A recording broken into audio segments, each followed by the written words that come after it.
o'clock, so we're going to get started. If we could possibly just start off with a quick show of hands, I'm going to name a town. And if you're interested in running for office in that town, if you could just quickly raise your hand. We just want to gauge and see how many people are here tonight from all of our individual towns. So if you're here for Breckenridge. Yes, my mom drive. We don't get out much. Yes. How about Dillon? Town of Dillon? Okay. Town of Silverthorne? Okay. Town of Keystone? All right. And town of Frisco? Wow. Hey. Okay. Did not see that coming. That is fantastic. Great. Hi there. Welcome in. We're just getting started, so no worries. You haven't missed much. Which town are you interested in running in? Dillon. Dillon. Awesome. All right. So we got some numbers on the board. We've also got pizza up here if you. Yeah, help yourselves to pizza if you like. So pretty sure we all ate. Yeah, we all ate. So, well, thank you all so much for being here this evening. Running for office takes guts. I can tell you that from first-person perspective. And it's a privilege for us clerks to help you learn more about the process so that you can make the best decision for yourself when it comes to whether or not to throw your hat in the ring. I'm Stacey Campbell, Frisco Town Clerk. So hey, to all my Frisco people, raise your hand. I'm your gal. Together with me this evening are May Watson, Breckenridge Town Clerk. We have Adrian Stuckey, Dillon Town Clerk. And then we have Gabby Abel, who is the Deputy Clerk for Keystone. Maddie is unable to be here tonight. And then we have Joy Rosales, Silverthorne Town Clerk. And then Ben is a Deputy Clerk in the town of Dillon, and Bridget is a Deputy Town Clerk for Silverthorne.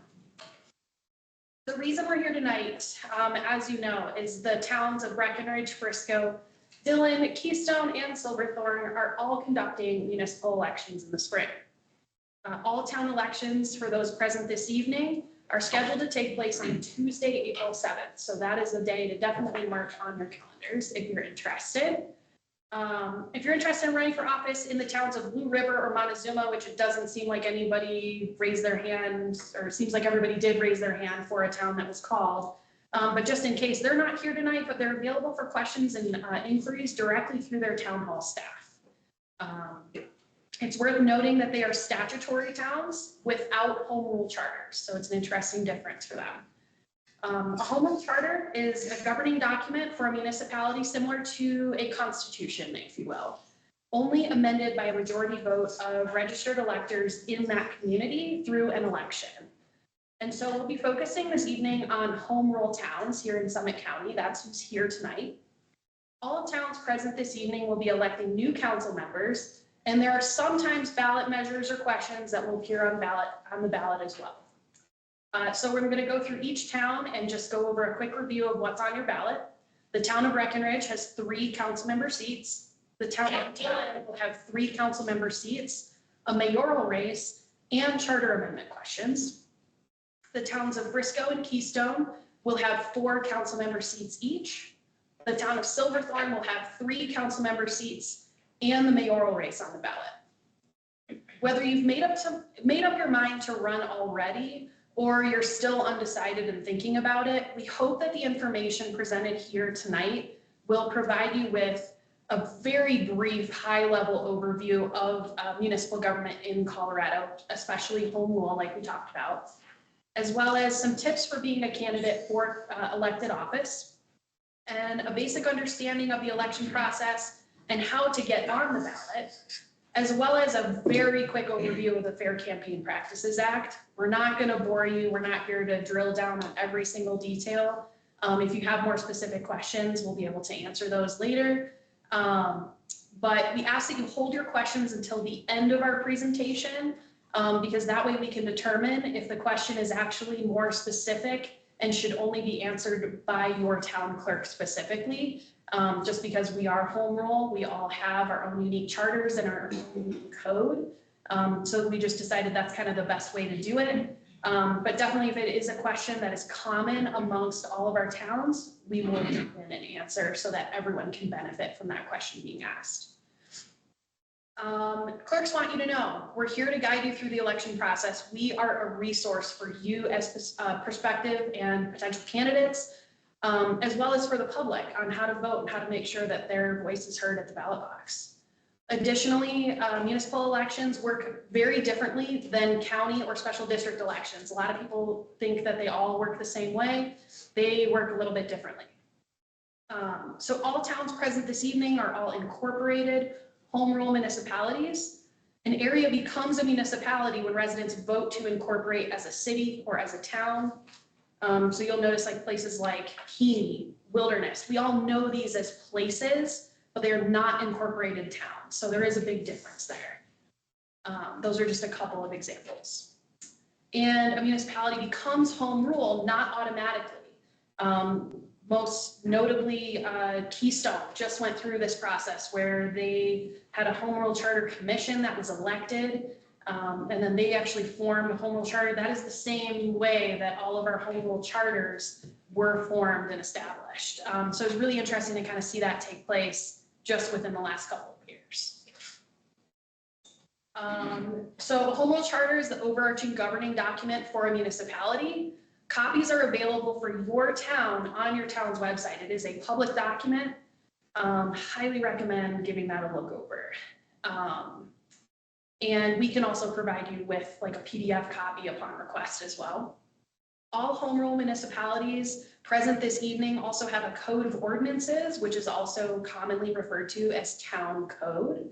That includes things like building code, liquor code, all these different areas. I, in Frisco, have a part of my code that limits the amount of pot-bellied pigs you can own and have. So know that they cover a variety of topics. Home rule control is a style of governance that is not practiced in every state of the nation. It's pretty unique to Colorado. So if you talk to other people in other states in the West, like Wyoming and Montana especially, are people that I've corresponded with recently, and they're like, what is home rule? So it's really kind of unique and special to Colorado.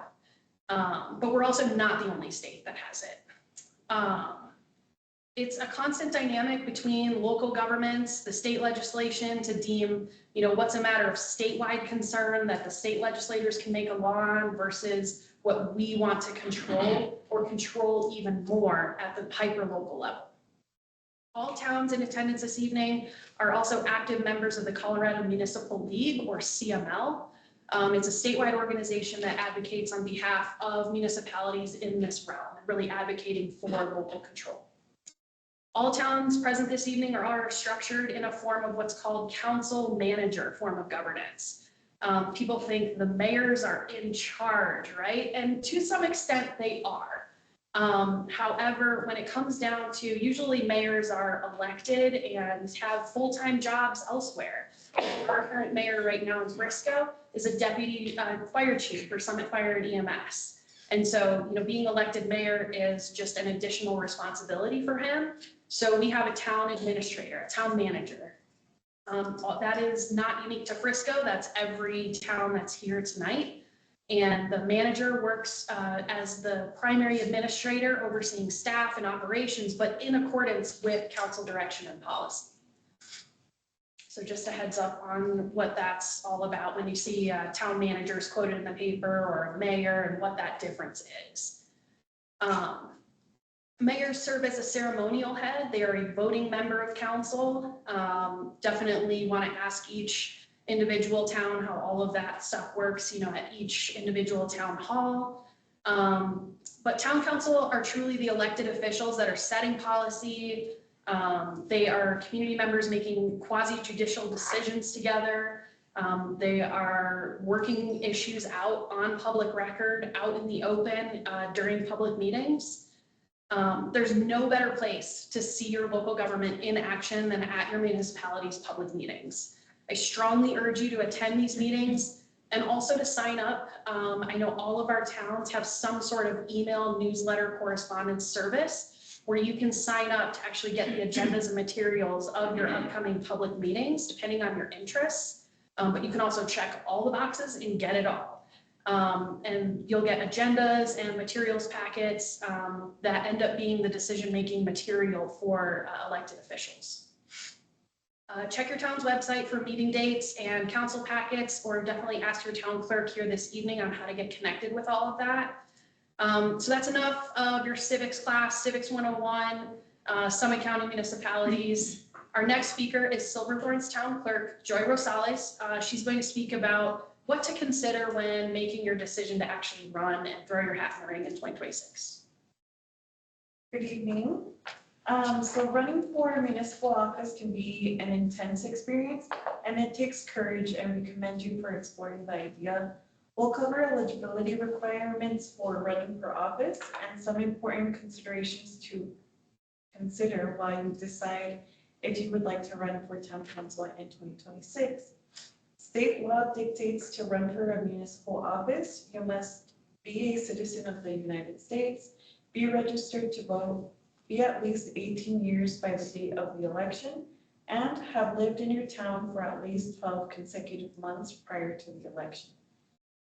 Please check in with your town clerk and your community for any additional requirements prescribed by the Home Rule Charter or the Town Code.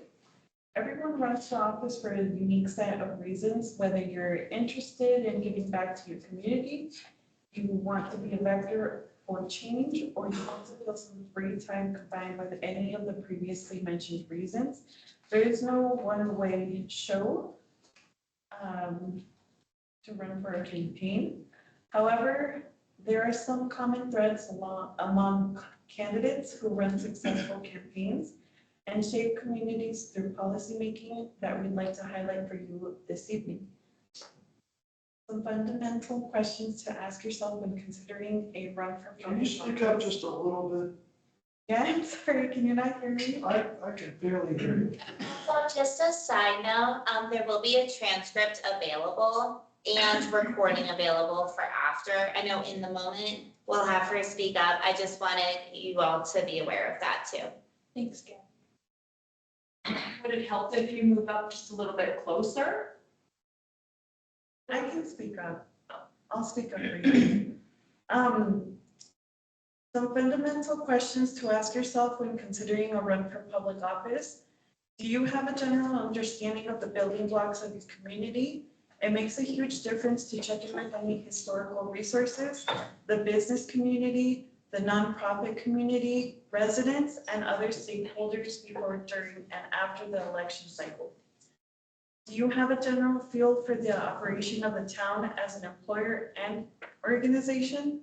All town clerks here tonight can point you in the right direction to resources to help you, like the town charter, the town code, historical resources, budget, meeting agendas and materials, meeting recordings, plans, staff contracts, current council member contacts, and your town's website. Are you willing to listen and learn about a wide range of topics? Your average community member is not thinking of government and public services in their daily lives, but as a council member, you'll need to weigh in on these important topics. Council members wear numerous hats and aren't always professionally trained or qualified on certain decisions that need to be made. Council members have the support of staff, town attorneys, and receive input from the public in order to make educated, binding decisions whose impacts could be felt by the community for years to come. Consider your personal life and the time requirement it takes to serve in a public office. Meetings can be lengthy, and attendance policies requirements vary depending on the town. Council meetings are not the only time commitment that exists for council members. There's trainings, conferences, ribbon cuttings, ceremonies, open houses, other committees and commissions. Interacting with the state legislature and advocacy organizations are all examples of the commitments throughout the year. Serving on town council.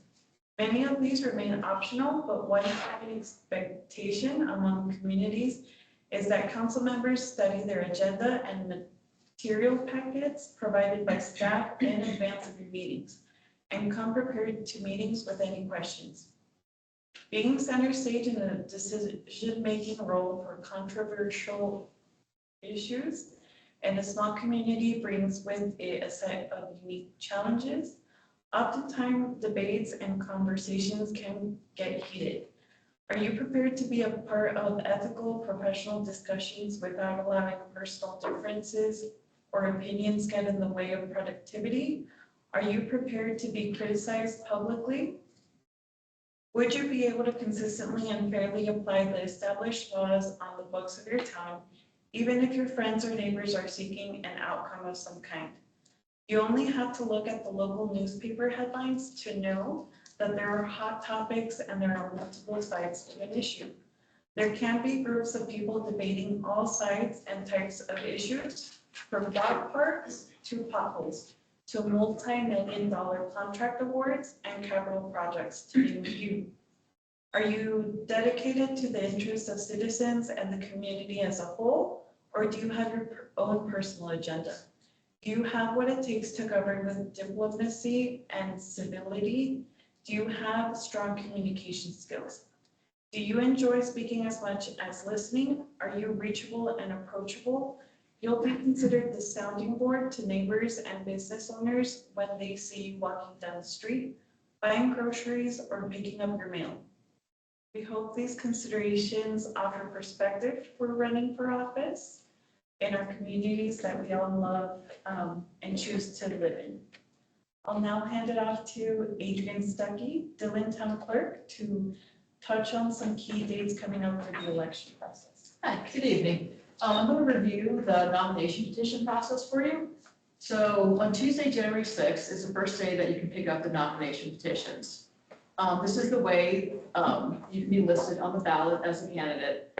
And these will all become available from each town hall. You must go to the respective town hall to pick up the candidate packet, including you'll have petition forms, and these will all be specific to each town. The only other way to become eligible candidate is to submit a write-in affidavit prior to the designated deadline from your candidate packet. Some questions that you need to ask yourself and know the answer to before you pick up your candidate packets. 1, are you registered to vote? An easy way to check is to go to govotecolorado.gov, or you can contact the Summit County Elections Office. This is a requirement no matter what town you reside in. 2, do you know where your town's boundary limits begin and end? Are you registered to vote at an address that falls within town limits? Many towns include boundary limit maps in their candidate packets, but you can also ask your town clerk for resources. We all have maps of our towns and the streets that will tell you which town you live in. Remember, only registered electors within town limits can sign nomination petitions. Neighborhoods and general unincorporated areas such as, but not limited to, Wilderness, Heaney, Ptarmigan, Summit Cove, Dillon Valley, French Gulch, Bills Ranch, Frisco Heights, and Breckenridge Heights are all not in town limits, are all unincorporated Summit County. You or designated circulator must then circulate your nomination petition for signatures. Each town may have a different minimum signature number requirements. Again, ask your town clerk for more during your breakout sessions after this presentation. If you have someone else circulate your petitions for you, they must sign the affidavit of circulator included in your candidate packet. Ask your town clerk for extra forms if needed. If you're the circulator for your petition, you must fill out and submit the nomination petition and an affidavit of circulator. Please use a clipboard to ensure signatures are legible so your town clerk can validate signatures efficiently for you. 3, how many signatures should you get? The minimum for each town, Breckenridge and Silverthorne require 10 signatures, and Dillon, Frisco, and Keystone all require a minimum of 25 signatures. There's no official recommendation, but it's wise to always obtain more than the minimum required amount of signatures in case the clerk cannot validate some of the signatures gathered. People often sign petitions forgetting that they did not update their voter registration record, they did not legibly sign their name, or they're not registered to vote at all. 4, how many petitions can one registered elector sign? Statute says 1 per available seat up for election. For example, so if there's a mayoral race, they can only sign 1 nomination petition. If there are 3 council members, seats up for election on the ballot, people can sign up for 3 nomination petitions. Town clerks validate each and every signature on the nomination petitions. So take your time and encourage signers to not rush, fill each line, and we need to be able to read it and to verify it. There will be an opportunity to cure nomination petitions if less than the required minimum number of signatures are validated after the initial submission. Each candidate receives the same cure deadline, which is February 2nd.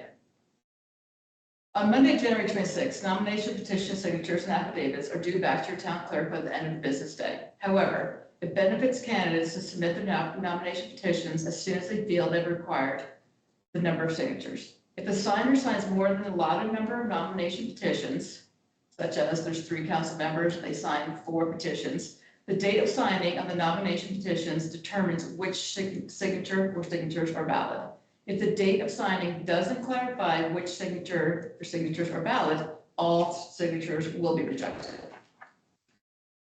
Each town may hold a candidate forum prior to election day, allowing for introductions of candidates and civil discourse, debate on local issues. Stay tuned as your town clerk will provide details regarding the event. Then election day is Tuesday, April 7th. Clerks do their best to have unofficial results as soon as possible after 7 p.m. As we know, candidates, the media, and communities are all anxiously awaiting the results. We ask for your patience and understanding that evening as election judges finalize the process ballots. Voters must turn in their ballots by 7 p.m. on election night in order for them to be counted. Now I'll hand it off to May Watson, Breckenridge Town Clerk, to touch on campaign finance. I'm a walker and I'm a talker, so I'm gonna come up in front of you guys. They've seen my face before. All right, I have the fun one.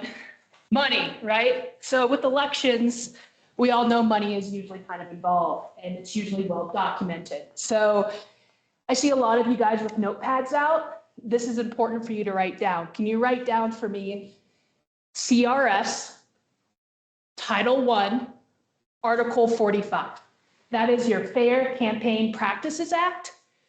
Read it again, and just for fun, read it a third time, okay? So even in small town elections, there are still reporting requirements, right? Public disclosure of the finances you receive as a candidate. And then, so the FCPA, which is Fair Campaign Practices Act for short, you're gonna hear me say that a lot, dictates when candidates can officially become candidates under law, right? And a person becomes a candidate when you publicly announce your candidacy and therefore receive a contribution. Every candidate is required to file documentation with the town clerks, not the state. That's an important distinction. Remember that. And you're going to be filing this multiple dates throughout the election cycle. So you're not one and done. Okay. So just be prepared for that. And if you have money, you spend money for your candidacy in election, you need to make sure you report that. And if you don't spend money, still submit that form, right? The whole goal is transparency. And all these dates of when you have to report are detailed in your candidate information packet. In addition, a candidate affidavit is due after publicly announcing your candidacy. And you can ask your clerk more specific questions about that. Let's see. You also need to do it after receiving a contribution, whichever comes first. If you form a candidate committee, does everyone know what that is? No? Okay. So a candidate committee is essentially, I'm trying to figure out how to best explain this. Stacey? Yeah, so, Yeah. Candidate committee, it's like just basically an organization that you form.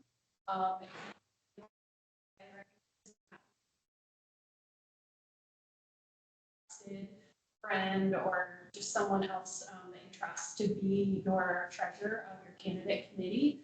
And a candidate committee is formed so that you can begin accepting contributions and making expenditures outside of that committee and tracking all of that so that it's transparent for the Fair Campaign Practices Act and all of the filings. So if you were running for office and your name was Bob Smith, you might be just naming it simply Committee to Elect Bob Smith. You know, you can vary that how you like. But it's basically just a small little organization that you are forming with the sole purpose and goal of getting yourself elected. But as I said, highly, highly, highly recommend you not be your own treasurer, get a third party to be your treasurer, and it's okay to be a friend or family member to be your treasurer. Is the committee like a legal entity filed with the Secretary of State? So as May said, if you move to municipal candidacy in Colorado, if you're running for something like county office or state office, then that would be where you would be filing through the Secretary of State. But when you're just running for municipal office, you want to file everything with your town clerk. Okay, so it's a local entity. Yeah, and the towns have a form that you'll fill out. And as Stacy said, it's just a cleaner way to handle your campaign finances. It's not required, but it is a cleaner way. And if you want to form that committee, there's a form you have to fill out called the committee registration form. So write that down as well. And it's a great question to ask your town clerk specifically. All right, then for reporting, you'll fill out the form called Reports of Expenditures and Contributions. And these will be due at dates prior to Election Day. When the dates are due is dependent on the size of the town. So make sure you're paying attention to that. Talk to your town clerk and you know those dates. And then there's usually a reporting requirement that sometime after the election. And that is also something, work with your town clerks, because Breckenridge is 5,000, Dillon is below, right, that 1,000 threshold. Our dates are different. So make sure you check in with that. And then we also have the personal expenditures by a candidate if you do not form a candidate committee. So if you do not have a candidate committee, you are filling out the personal expenditures by candidate form. Remember, whether you spend or receive money or not, there's always a form due. We really like them a lot. And your town clerk will provide these forms to you. And then additional copies can also be requested by them. And then don't be late with your FCPA filings. Not only is it legally required in state statute, clerks are also required to assess a $50 per day late fee for late filings. So again, highly encourage that you read the FCPA and understand it completely. You really want to pay attention to those clauses that say municipal government. You're going to see other clauses in there that talk about state and county. Focus on the municipal government, okay? And then if you don't read it, you're going to miss very important things like a candidate cannot accept more than $100 cash or coin from a donor. If a donor wants to donate more than $100 to your campaign, you need to have the donor's full name and their occupation recorded so that when you file, you can provide the required information. And then each candidate can only have one candidate committee. So you can't form multiple committees. You can have multiple kitties, but each candidate, one and done with your committee. And it's your responsibility as a candidate to pay attention to all these dates and deadlines, right? That's your responsibility. And now I'm going to hand it off to Gabby, Keystone Town Clerk, who's going to highlight common threads of strong campaigns and service tenures from notable local councilmen. Hello, everyone. I'm just adjusting the camera. I am also, for the record, not the town clerk. I am Maddie's assistant, so I am her deputy. I'm just filling in for her today. I just want to remind everybody there are captions up here, and we are recording the meeting just to make it a little easier. My name is Gabby, so I do talk a lot, and I'd like to think I talk pretty loud, so hopefully you can all hear me as I readjust this camera. Thank you for your patience. All right, what makes effective council members? Serving as a town council member is a rewarding, multi-year commitment. We'd like to review some unifying factors that clerks have observed from alumni council members who have served successfully across all of our towns. Number one, prepare your campaign. Identify issues that are most pressing to not just you, but to your community. Adhere to all requirements to secure a nomination onto the ballot. Clerks are a resource throughout the process of getting onto the ballot, and if elected, taking office and serving. Remember to stay informed on upcoming forums and events. If elected, be proactive, get connected, and stay informed.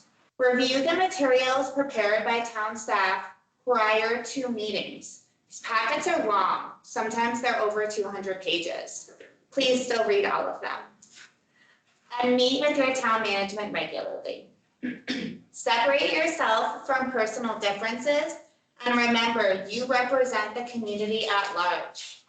No matter the issue, you will always have different viewpoints among town council. Diversity is a council's most impactful and effective tool in forming policy and making progress. Be courageous, lean into conversations, and embrace change. Keep in mind that as a council member, what you say can become news. Be mindful of the public nature of your position. A side comment can become a headline and is recorded and live streamed in different ways for each town for increased transparency and accessibility to all public meetings. Treat all microphones as hot and recording because they probably are. Partner with municipal staff to squash rumors and inform the public with facts. Seek support, resources, and pace yourself. It's tempting to want to roll up your sleeves and tackle every issue and problem all at once from day one. Instead of diving in head first, we encourage you to wade in gradually and wear floaties. Observe current practices and operations. Enthusiasm and excitement are welcome, but it's wise to bear in mind that you're stepping onto a moving ship where projects and efforts are already in motion. During public meetings, collaborate with council members to set priorities and form agendas. Take the time to read and understand materials provided to you during the election cycle and afterwards. As mentioned before, the Colorado Municipal League, Northwest Colorado Council of Governments, and other organizations provide materials and trainings designed for people in your exact position. Again, your town clerk and staff can assist you here. It's good to also be cognizant of the fact that meetings and events can sometimes take place without an audience, as being on town council can sometimes be a thankless job without applause or acknowledgement. Meetings can run late, and councils can be talking only to themselves with only a few people in the room. But you are also on recording, so people can always watch it later. We urge you to attend public meetings in person with your town, review your town's home rule charter, and gain general familiarity with the Colorado revised statutes and the basics surrounding the Taxpayer Bill of Rights, aka TABOR, and home rule control in Colorado. I'll now hand it back to Stacey Campbell, Frisco Town Clerk, to wrap things up. Thanks, Gabby. All right, so it's no secret, we're all busy, time is precious. On behalf of the town clerks that are here tonight, Breckenridge, Dillon, Frisco, Keystone, Silverthorne, we really appreciate you all taking the time to actually come and sit down with us and get to know us and meet with us in order to learn about what it takes to become a candidate and really explore that idea and if it's right for you. I sure hope we have only encouraged you to run. I hope that a lot of the kind of harsh realities that we talk about, if you will, or, you know, potential perceived downsides of running for office don't dissuade you. It's really an amazingly rewarding opportunity to serve your community, and we just really hope that you feel more encouraged than discouraged after tonight, but we just wanted to really share that information. Serving as an elected official is an outstanding way to get involved in and give back to your community. If the information we presented tonight seemed confusing or overwhelming at any given point, don't worry, you're probably not alone. We are here as clerks to help you through this process. We administer the elections with the help of, we do hire election judges to actually count and process the ballots. And so we're not counting and processing the ballots, but we're making sure that elections remain fair, free, and compliant. And that's both for candidates and for the voters themselves.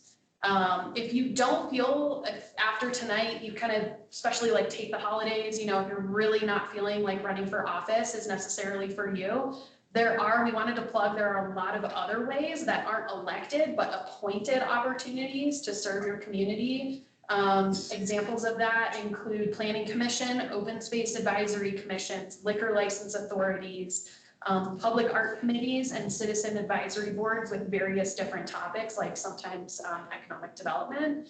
And so these boards provide a really good sort of entree into eventually, if you do want to maybe explore running for public office, they're not required by any stretch as prerequisites to running for office, but oftentimes serve as a pathway for a lot of people to run for office.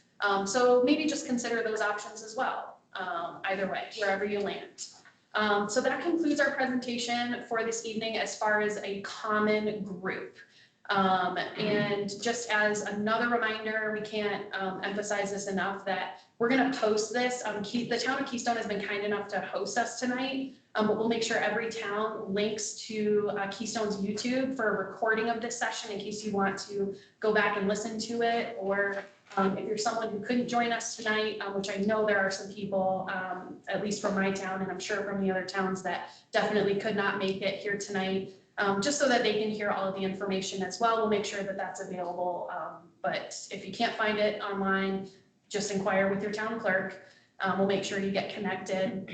And before we kind of break out into our different smaller town groups, does anyone have any questions about anything that we've already talked about among all of our towns? Yes, sir. Hi, I'm John Craig Ginsburg. I'm a Bristol native and homeowner, business owner. And I had a question about the campaign finance.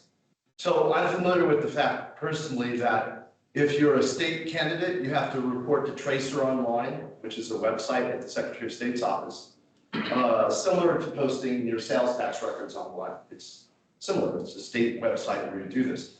But there's no website for campaign finance for Frisco, and you don't report to state campaign finance like all the other candidates. I'm clarifying that.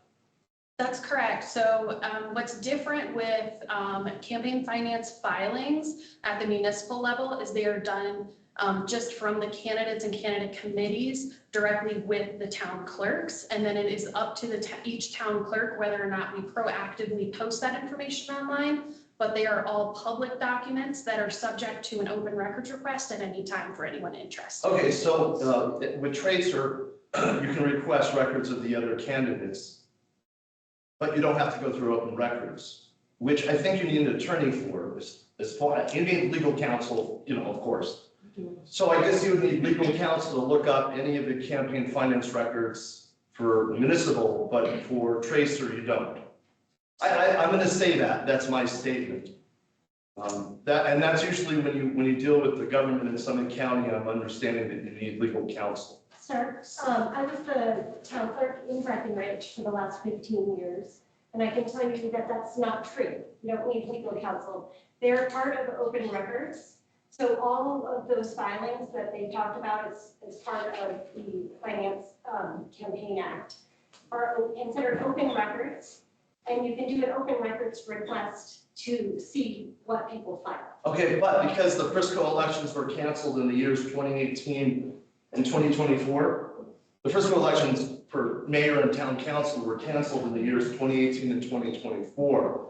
And because of that, you're not allowed to do an open records request for campaign finance, which is an interesting loophole that points to non-compliance as far as Tracer and the state constitution. And I'm referencing the state constitution. Okay, so we're going to move on because I'm not hearing a line of questioning there specifically. So I think we've answered all of your questions, but like I said, we are going to. No, I haven't been able to get a copy in the past. With each town specifically.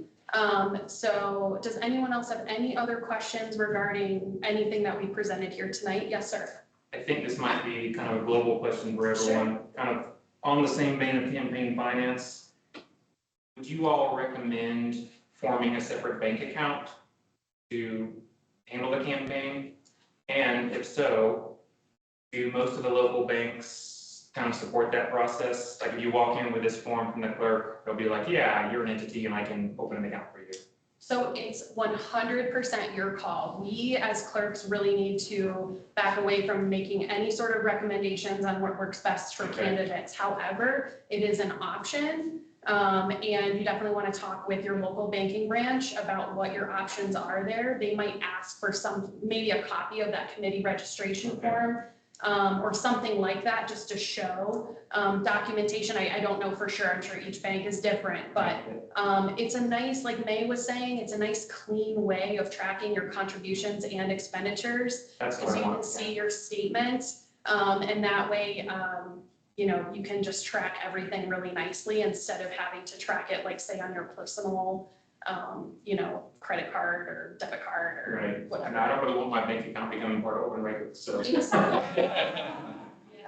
So I hope that answers your question. We just can't say, yes, you should do this 100%. We can just sort It's of not, tell you what it's something options that are. people do, though. It is. Okay, great. It's a practice, yes. Yes, yeah. Anyway, just forgot to mention, I'm a delegate for the Republican Party for Summit County. For instance, I go to the caucus. So I represent other people who are trying to run in Frisco. I should have said that first. Anyways, so as far as campaign finance goes, what I would like tonight is I assume there's a form we can pick up that you were talking about for creating the committees. So, and I don't want to speak on behalf of all of the towns, but since you're interested in Frisco, all campaign finance forms will be included with the candidate packet that goes out on Tuesday, January 6th, or it doesn't go out, it becomes available for candidates to pick up from town hall. And it will have blank forms, FCPA forms in there for you. To be able to form, like May said, the committee registration, but also the report of expenditures, like all of those types of Oh, forms. so you don't have those tonight? You don't have the paperwork ready tonight? No, Oh, okay. No. I'm just gonna reference Gabby's mentioning that you should have paperwork done before meetings. This is an oral session. Oh, I thought I was getting paperwork tonight, I'm sorry. Okay. not for FCPA. Yes, As candidates need to be registered Colorado voters, the town councils are non-political, correct? do you mean nonpartisan? Yes, that's what I mean. That's correct. Yeah, so municipal elections are nonpartisan in the sense that you may be used to seeing, you know, like you have this candidate A that, you know, is Republican, and then this candidate B Democratic, this candidate C Libertarian, and so on and so forth, or unaffiliated, commonly known as independent. You may be used to seeing that, you know, with candidates on ballots, but for municipal office, they're nonpartisan. Your political affiliation is not listed next to your name. And so I think it's important to note when you're running as a candidate, you're running under your name, not your political party, right? So, yeah, just make a note of that. That's very important. To clarify, I'm a delegate. You just said publicly that when you run in Summit County, you don't get a political delegation because there are no Republicans in office in Summit County that I'm familiar with. There are no Republicans in office in Summit County. I would want someone to correct me if I'm incorrect. And I'm sorry, I mean to interrupt, but I'm pointing out some truthisms. And also, when you run, you don't have to tell the state for campaign finance, but if you're running for state, you have to tell the state. And then you, yeah, okay, and, oh, wow, okay. They're constitutional questions. So what is your question? I have a question Yes. because I don't see the relevancy. In terms of preparation for candidacy, would you recommend that we prepare bios or any kinds of statements? In other words, should we have an expectation that we would, as candidates, be interviewed by the Summit Daily News? Those kinds of the things that we might do before January 6th. So once again, we can't make any official recommendations on how you should establish or conduct your campaign. However, from what we've seen in the past, I can definitely tell you that the Summit Daily News is definitely, you know, interested in interviewing candidates once candidates become certified to the ballot and things like that. They contact you totally independently and outside of our offices and not through us.